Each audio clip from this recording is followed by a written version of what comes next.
Our next speaker is Nurit Peled Elhanan, who is an Israeli education professor at Hebrew University.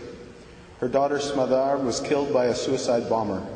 Since that time, Nurit has turned her grief into a quest for justice based on ending the Israeli occupation, which she considers the root cause of her daughter's death.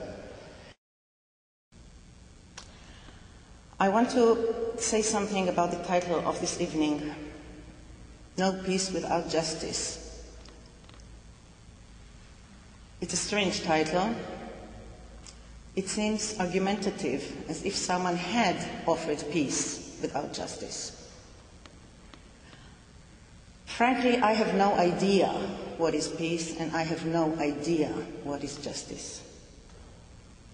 I only know that the words peace and justice are cover words for the worst crimes against humanity that are carried on today all over the world. These cover words include also words such as freedom, democracy, God, and the good of the nation. In Israel now, politicians are organizing demonstrations in the south of the country against Qassam missiles throwers. The incited people ask for justice in order to live in peace.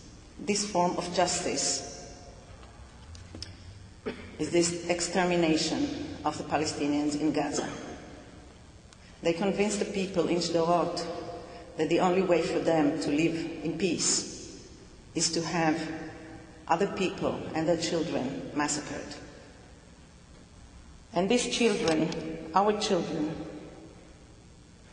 make us, or at least make me, want to redefine the camps, redefine the word we. I think there's no other word in the world which is so ideologically charged like the word we. I was forced by death to ask myself this question when death put me in the camp of the victims of the occupation. But even before that, I never wanted to be in the camp of the executioners. And that means that in my camp, there are many more people with keffiyeh than with a kippah on their head. When Ehud Olmert, today our Prime Minister, came to pay condolences as the mayor of Jerusalem, I refused to see him or shake his hand. A reporter asked me, how come you receive condolences from the other side? And I told her very spontaneously, I don't. I refuse to shake his hand, because for me this man was the other side, not my Palestinian friends. My we is defined by people who want to live in peace, by people who believe that children have rights and are not to be used as chips in the blood market of politicians. My we includes mothers whose motherhood has not been perverted, and that means mothers who do not send their children to kill other children, and mothers who do not feel consoled by the death of other mothers' children. And that means that it does not include Jewish mothers who live in the occupied territories. One of the projects of the forum, the Families Forum, is a project called Hello Peace, where you can dial a free number from either side and speak to people on the other side, Palestinians and Israelis. In the first 3 months of this project, there had been 800,000 minutes of talk. If our politicians, who set such a high price on every word they utter, but set no price at all on bullets, had spent half of it in talk, our children would have been alive today. Unfortunately, dialogue is a very strange praxis to the world today. Mind infection is much more common. Our children are mind infected. This is the only term that can explain how nice Jewish children, or nice American children, or nice British children become monsters once they are in uniform. They're mind infected into believing that killing other children and sacrificing themselves is for the good of the nation, or God, or freedom, or democracy.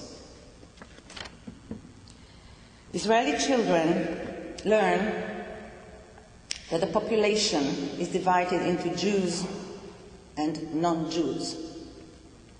It doesn't matter who these non-Jews really are. Whatever they learn in history, in geography, even in science, is divided into Jews and non-Jews.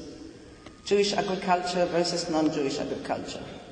Jewish electricity versus non-Jewish electricity. Jewish water versus non-Jewish water. In no Israeli textbook is there one photograph of a Palestinian or any Arab as a human being, modern, productive, normal. The only representation of these people, who are neighbors actually, is either by a racist caricature of the typical Arab from 1001 Nights with pointed shoes, keffiyeh, and a camel, and a mustache, of course, or photographs of empty places where they tell you this is where the Palestinian problem matured and festered. Israeli textbook call a whole nation a problem to be solved. And this is almost no more than 60 years after the Jews were called a problem to be solved. No map in any Israeli school book shows the international borders of the country. The international laws are taught to be inapplicable in our reality because we act according to divine laws. The children of Israel learn about the greater land of Israel and not about the state of Israel. The state of Israel is represented as an accident of a forced ceasefire, and therefore as temporary. The Palestinian areas are incorporated into the state, but whenever there is a report about population, education, employment, etc., the legend of the map says about these areas an area without data, which means without people. When you have a map of Jerusalem, institutions, government, administration, religious sites, you never see any Muslim institution or religious site. This is part of the education that mind infects our children into believing that people who live 100 meters from them are not human beings, and that exterminating them is actually doing good for the nation, good for the Jews.